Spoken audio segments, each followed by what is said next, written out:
오늘 우리에게 주신 말씀은 열왕기상 21장 1절에서부터 10절에 있는 말씀입니다. 그럼 이제 같이 한번 해볼까요?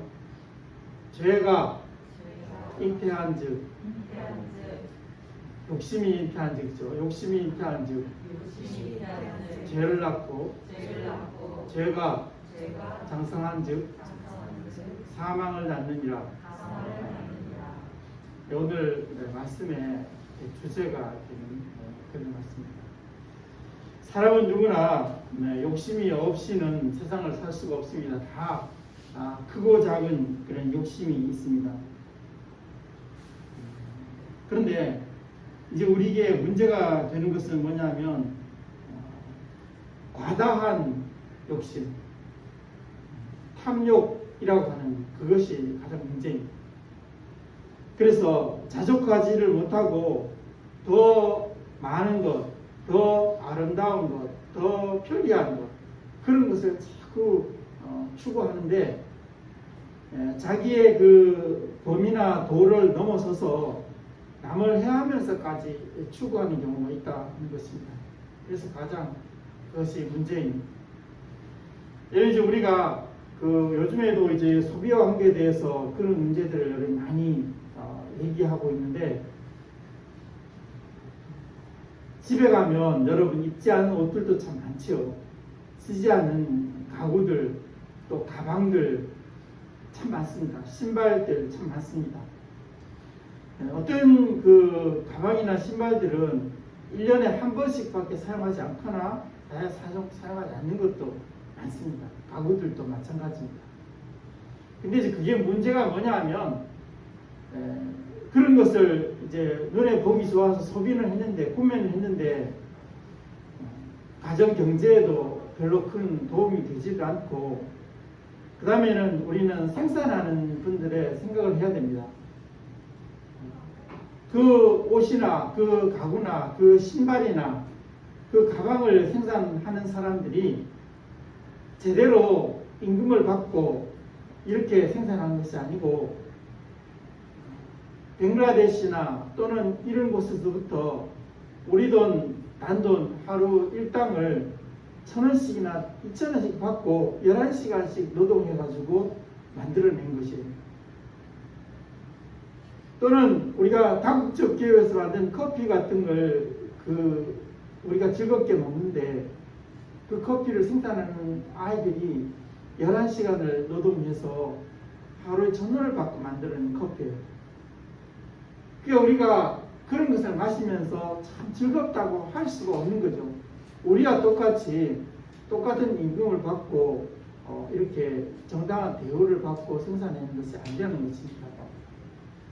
그런 것을 우리가 자꾸 사주게 되면 결국은 다국적 기업에서 점점 더 그런 것을 더 많이 하게 되고, 그 어려운 사람들은 더 착취를 당할 수밖에 없는 그런 것 때문에 우리가 그런 것을 자꾸 이렇게 과다하게 소비할 수 없는 것이죠.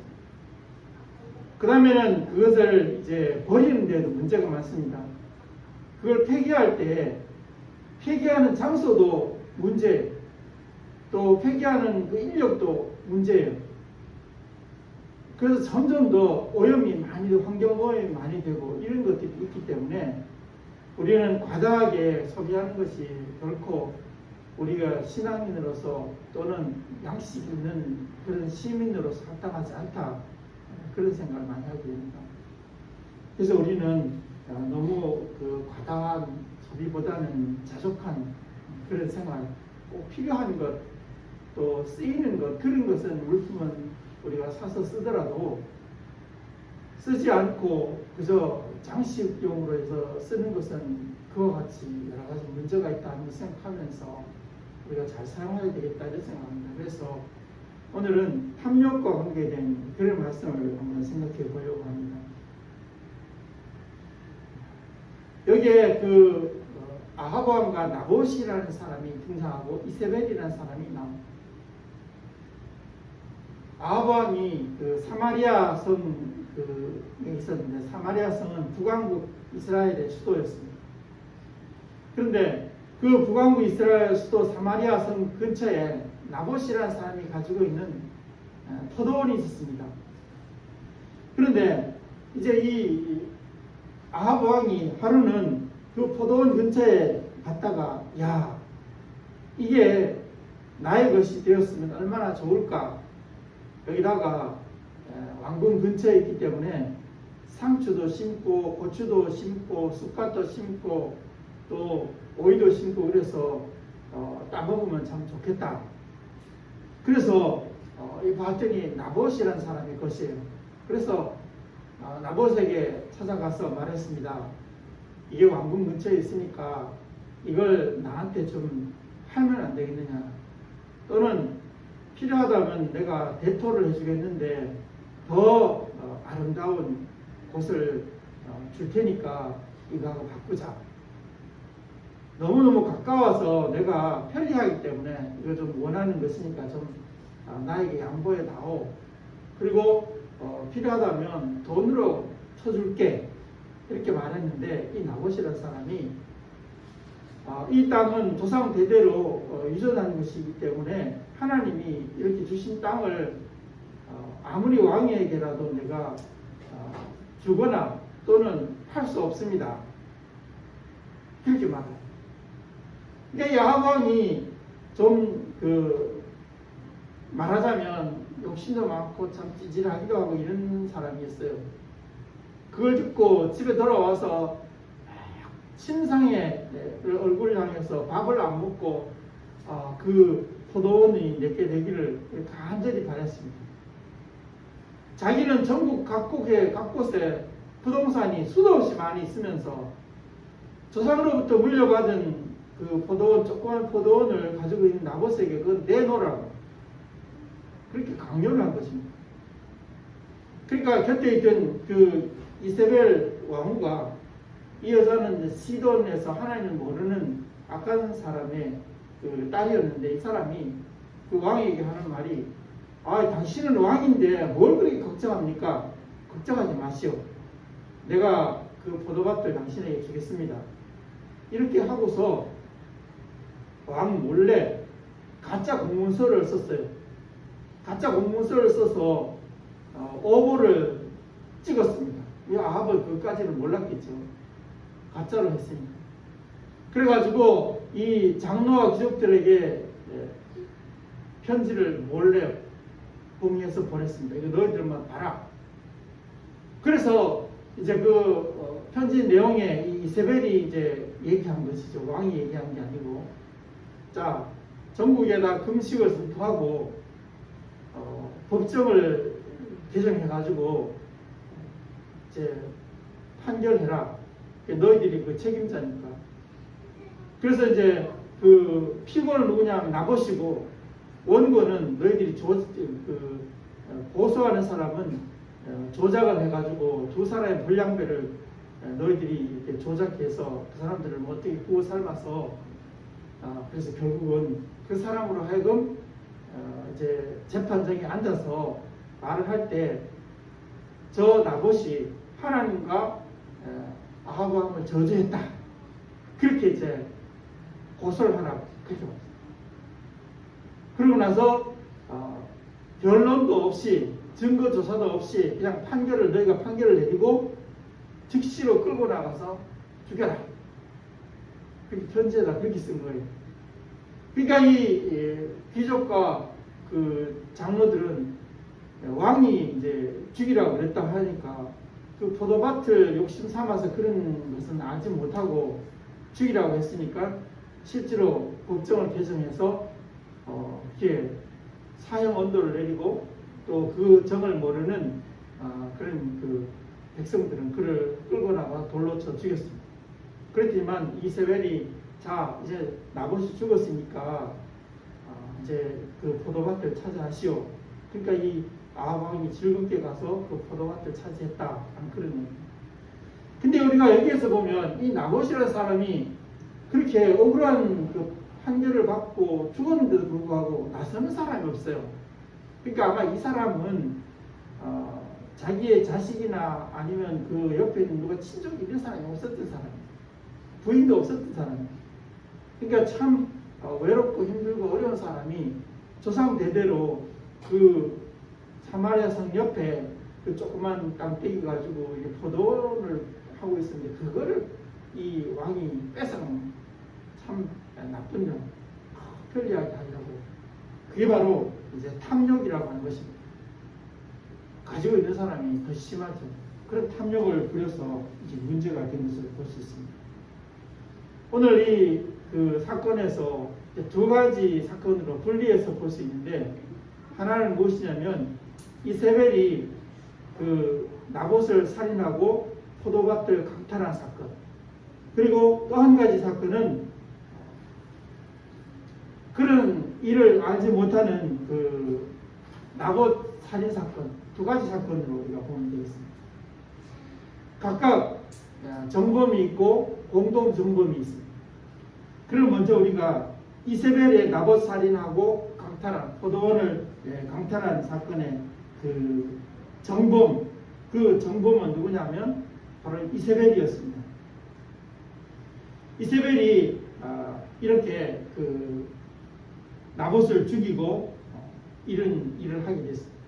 그런데 여러분, 이제 이 동기가 무엇이었냐 하면, 남편이란 아합 왕이 그렇게 많은 전국에 있는 부동산, 포도원 다 가지고 있으면서 그 포도원을 자기네 채소밭 삼으려고 안 된다고 하니까 그렇게 등을 돌리고 들어놓아서 밥도 안 먹고 이러고 있으니까 너무 찌질한 일이죠. 왕이라는 작자가 도대체 어떻게 그렇게 할 수 있는지. 그래서 이 이세벨이라는 여자가 당신 왕인데 뭐 그런 걸 가지고 이렇게 하면 되냐, 강제로 뺏으면 그만인데 왜 그렇게 찌질하게 밥도 안 먹고 그러느냐.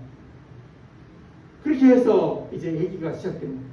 근데 이 악한 이세벨은, 하나님을 알지 못하는 이세벨이 이제 그 범죄를 저지르게 됐습니다. 그 범죄에 저지르는 거 뭐냐면, 이 사람은 이 나봇을 살인하는 살인과 그 다음에 포도원을 강탈하는 강탈죄의 정범에 속하는 사람이라고 할 수 있습니다. 그래서 이 사람이 전체 모든 범죄를 다 주도하고 계획하고 초과하는 그런 일을 이 이세벨이라는 사람이 했다고 하는 것을 볼 수 있습니다. 그래서 공문서를 위조했습니다. 이 아합 왕도 모르게 그 왕의 그 도장을 인도에가 찍어가지고 귀족과 그리고 그 장로들에게 보내서 거짓 법정을 개정하고 또 거짓으로 그렇게 그 불량자들을 고용해가지고 그 사람들을 뭐 오르든지 달래든지 협박을 하든지 그래가지고 왕과 그 다음에 하나님을 저주했다 그래서 사형에 처하도록 이렇게 일을 꾸민 것을 볼 수 있습니다. 이 죄는 더 큰 죄가 뭐냐면, 이런 악행은 하나님 앞에 범죄가 되는 사실임을 알면서도, 하나님 처벌을 받는 일인 줄 알면서도 완전히 하나님을 무시하고 이런 일을 저질렀습니다. 이세벨이만. 그래서 결국 이렇게 중대한 범죄를 총괄하고 또 사주하고 교사하고 이랬던 이 이세벨, 그 이세벨에 대해서 하나님이 이제 처벌하는 것을 우리가 오늘 읽지는 않았지만 보는 것을 볼 수 있습니다. 선지자 이사야의 엘리야를 통해서 하나님의 처벌을 이렇게 말하고 있는데, 이세벨이 이렇게 그 강제로 빼앗고 죽이고 이렇게 한 것을 보면, 옛날에 그 아모리 사람들이 했던, 하나님 알지 못했던 우상 숭배자들이 했던 일과 똑같다. 이 사람은 결국 너 이세벨은 이제 처벌을 받을 것이다. 어떤 처벌을 받게 되냐면, 1대 왕이었던 여로보암이 처벌받은 것처럼, 3대 왕이었던 바사가 처벌받은 것처럼 내가 처벌을 받을 것인데, 너는 이제 비참하게 죽어서 개들이 이스라엘 평원에서 너의 피를 핥게 될 것이다. 그렇게 실제로 나중에 예후 왕에 의해서 이런 일이 벌어지게 됐습니다. 자, 이 이세벨의 죄는 바로 이런 포도원을 강탈하고 또 나봇을 살인한 그런 죄의 정범이었습니다. 그럼 이 정범에 대해서 공동 정범이 있습니다. 그 공동 정범이 뭐냐면 바로 이 아합 왕입니다.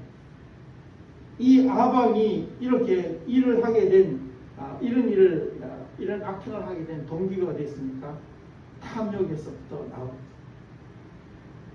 그렇게 많은 포도원과 부동산을 가지고 있으면서 채소밭, 그 어려운 사람이 가지고 있는 채소밭 그걸 그렇게 뺏어 가지고 자기 것을 삼고 싶은 이런 악한 그 욕심 때문에 이러한 일이 발생하게 되었습니다. 그래서 결국은 하나님을 무시하고 이런 일을 하게 된 것을 볼 수 있습니다. 아방이 생각하기에는 그랬을 겁니다. 하나님 앞에 나는 양심적으로 행했어. 내가 민주적으로 말했잖아. 내가 그 나봇에게 가가지고 이 토지의 대토를 더 좋은 거 주겠다. 또 돈으로 이렇게 해주겠다. 그런데도 이 고얀 나봇이 내 말을 안 듣고 이렇게 악하게 나한테 대들고 하나님 핑계에서 대들었기 때문에 이런 일을 했다. 이 아합은 이제 그렇게 생각했던 것을 볼 수 있습니다. 그래서 이 아합은 이런 그 죄를 범하게 된 것을 볼 수 있습니다. 이 아합이 지은 죄는 뭐냐면 이 나봇의 포도원을 강탈하고 살인하는 일에 암묵적으로 동참을 한 것입니다. 동조를 한 것입니다. 이세벨이 가짜 도장 찍은 것은 몰랐지만은 이렇게 궁중 안에서 일어나는 이런 재판 과정을 보면서 그리고 나봇이 죽고 이 뺏어온 이런 모든 과정을 보면서 이 아합은 알 수 있어요. 그런데도 이 아합은 암묵적으로 거기에 동조를 했습니다. 그렇기 때문에 자기 손으로 실제로 이 나봇을 죽이진 않았지만 교사를 하거나 이렇게 하진 않았지만 그 모든 사실을 다 알고 있기 때문에 이 사람도 이세벨과 똑같이 처벌받는 그걸 갖다 공동정범이라고 해요. 공동정범에 속하는 그런 일을 하게 됩니다. 그리고 결국은 이건 뭐냐면 하나님을 믿는 사람으로서 하나님을 무시하는 거예요. 하나님이 그런 악행을 하면 안 된다고 그랬는데 이 악행을 한 것입니다. 그래서 이 아합은 공동정범에 속하였다. 그렇게 볼 수 있습니다.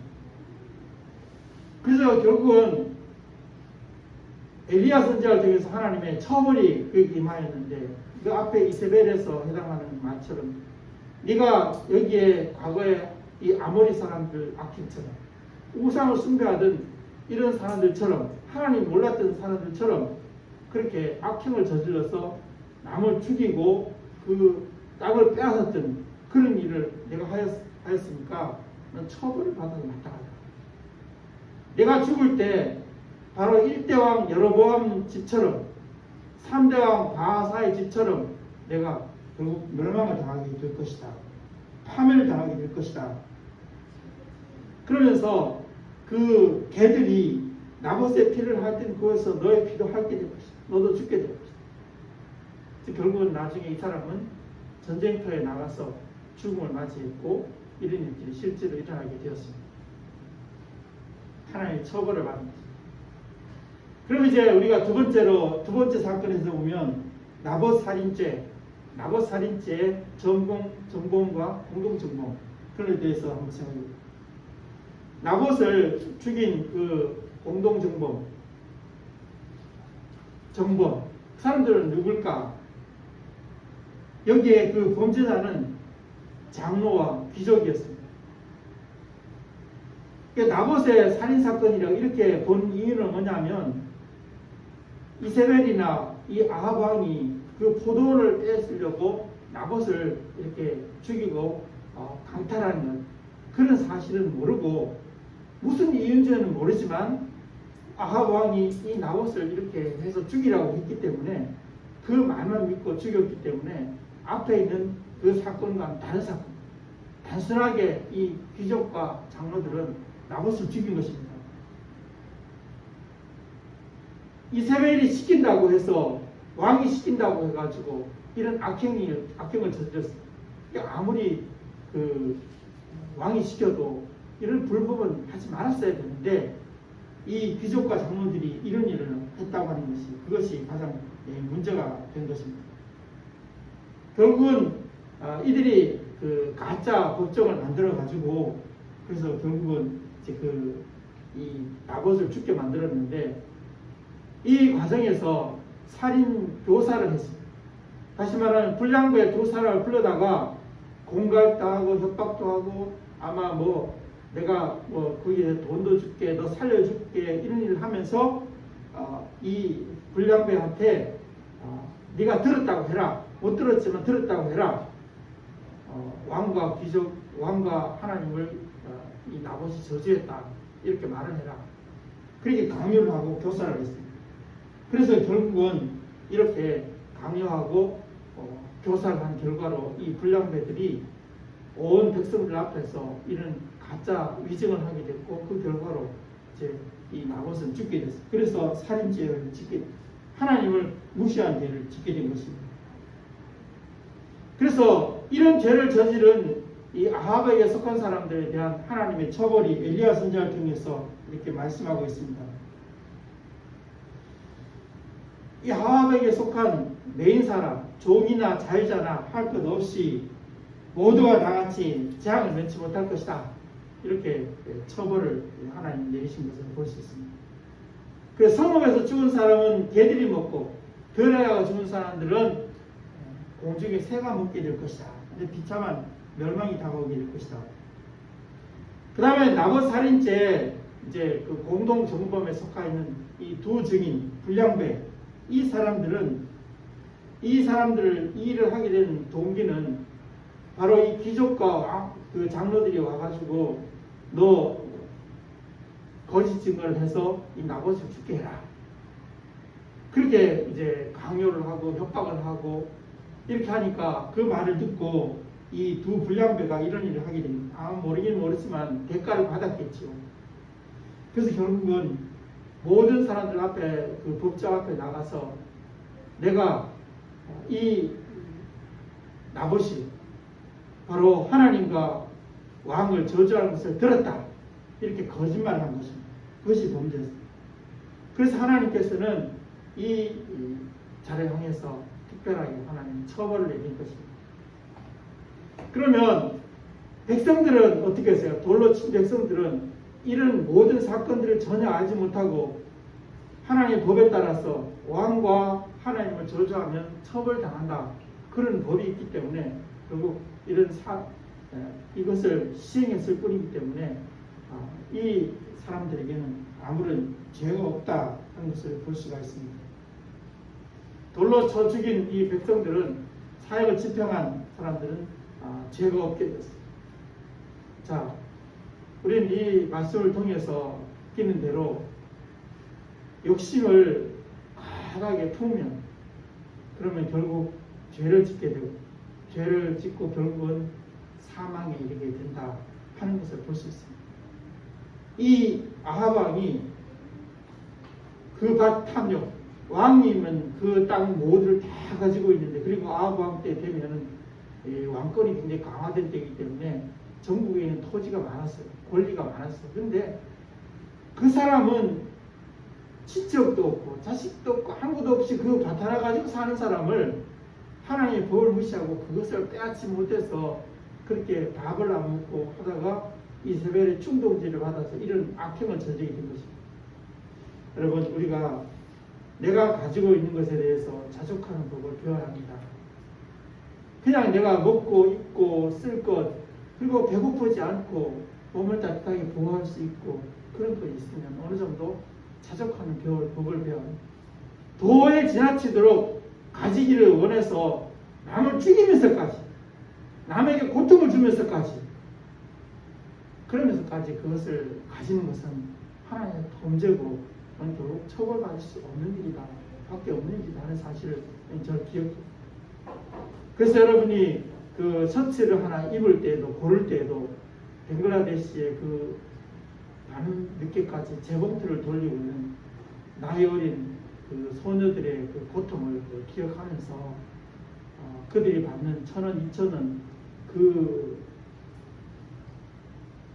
일을 생각하면서 여러분이 잘 우리가 소비에도 또 좀 조심하면서 과다한 욕심을 품기보다는 자족하는 마음을 가지고 우리가 신앙인으로서 다르게 세상을 살아가야 되겠다라고 생각하는 것입니다. 기도하겠습니다. 하나님 아버지 우리는 세상에 눈에 보기 좋은 대로 또 듣기 좋은 대로 악한 일을 하기 쉽습니다. 너무나 많은 것을 가지려고 남을 해롭게 하면서 남의 고통을 주면서 이런 악한 일들을 할 때가 많이 있습니다. 우리가 정말 하나님을 믿는 자로서 신앙에 합당한 그런 모습을 가지고 또 내가 가지고 있는 것은 너무 과다하지 않고 또한 이제 자족하는 가운데 하나님 기쁘시게 하고 모든 사람을 유익하게 하는 삶을 살 수 있도록 인도하여 주시옵소서. 예수 그리스도 이름으로 기도합나이다.